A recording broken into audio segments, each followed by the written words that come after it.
నా మీరు తీసిన ఇండిపెండెంట్ ఫిలిం లో ఈ సీన్ ఉందన్నా, దీనికి చూసే వాళ్ళంతా నీకు ఫ్యాన్స్ అయిపోతారు. 79వ స్వతంత్ర శుభాకాంక్షలు. అబ్బా థ్యాంక్ యూ భాషా. నీకు కూడా ఇంతకు స్వతంత్రం అంటే ఏందిరా? స్వతంత్రం అంటే అదే మన జెండా పండగ. బా ఓరు భాష, ఇంతకు స్వతంత్రం అంటే ఏందిరా? మనిషి తన వ్యక్తిగతంగా తనకి ఇష్టం వచ్చిన బతకడమే స్వతంత్రం. ఏం చెప్పావురా? మరి బతుకుతానంటావా? నువ్వు బతుకుతానావా? అంటే అది స్వతంత్రం అంతా పెళ్లితోనే పోయింది. మరి ఆ స్వతంత్రం రావాలంటే ఏం చేయాలంటావు? ఏం చేయాలో చేసుకునే దాన్ని వదిలించుకోవాలంట. ఏం మాట్లాడుతున్నావురా? నరాలు కట్ అయిపోయింది. అంటే మీ వెళ్ళని వదిలించుకుంటున్నావా? మూతి పగలు దింగుతా.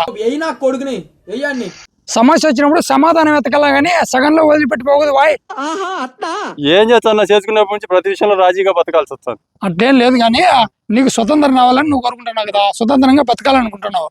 సో అది ఎట్లా బతకాలనుకునేది ఎట్లుంటదంటే, మన ఫ్రెండ్ జాము రాత్రి అని ఒక ఇండిపెండెంట్ ఫిల్మ్ తీసినాడు. అది డైరెక్టర్ రికార్డ్స్ అనే ఒక యూట్యూబ్ ఛానల్ లో ఇప్పుడే రిలీజ్ అయింది. అవునా? మన అవినాశ్ అన్న తీసిన కంగ్రాచులేషన్స్. దాంట్లో చూడు మన స్వతంత్రంగా ఎట్లా బతకాలా, స్వతంత్రంగా మనం ఎట్లా తిరగాలా, ఈ సమాజంలో ఎట్లా ఉండాలనేది మొత్తం దాంట్లో ఉంది. ఒకసారి చూడు, చెప్తా. వాట్సాప్ లింక్ పెట్టి అర్జెంట్ గా చెప్తా చూడు.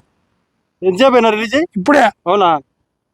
పెట్టినా చూడు, వచ్చింది నా అట్లే మన వాళ్ళకి కూడా చెప్పున్నా, మన వాళ్ళందరికీ. సో ఫ్రెండ్స్, ఇప్పటికి 79 సంవత్సరాలు అవుతుందంటారు స్వతంత్రం వచ్చి. ఈ భూమి మీద అన్ని స్వార్థము, స్వార్థం మంది అంటే వానితో ఎట్లుండాలా, ఈయనతో ఎట్లుండాలా అని ఆలోచించాలి తప్ప మనం స్వతంత్రంగా ఎట్లా బతకాలా, హ్యాపీగా ఫ్యామిలీతో ఎట్లుండాలా అని చెప్పి ఎవరు ఆలోచించట్లేదు. సో అది ఎలా ఉండాలనేది మనం రీసెంట్గా జామురాత్రి ఒక ఇండిపెండెంట్ ఫిల్మ్ తీసాము. అదే ఈరోజు డైరెక్టర్ కట్స్ అనే ఒక యూట్యూబ్ ఛానల్ రిలీజ్ అయింది.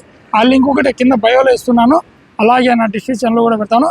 మీరు చూడండి, చూసి ఎలాగుందో కామెంట్ చేయండి. మన డైరెక్టర్ ఇతనే బా. ఆల్ ది బెస్ట్ బా డైరెక్టర్ గారు, అవినాష్ రెడ్డి గారు. ఆల్ ది బెస్ట్ నా. మన వ్యూవర్స్ అందరికి 79వ స్వతంత్ర దినోత్సవ శుభాకాంక్షలు. కాబట్టి ప్రతి ఒక్కరు ఈ ఇండిపెండెంట్ ఫిల్మ్ ని చూసి సపోర్ట్ చేయండి. ఎలా ఉందో మీరు కామెంట్ చేయండి. ఇలాంటి ఇండిపెండెంట్ ఫిల్మ్ మరెన్నో తీసి నువ్వు ఉన్నత స్థాయికి వెళ్ళాలని మనస్ఫూర్తిగా కోరుకుంటాను బా. Thank you.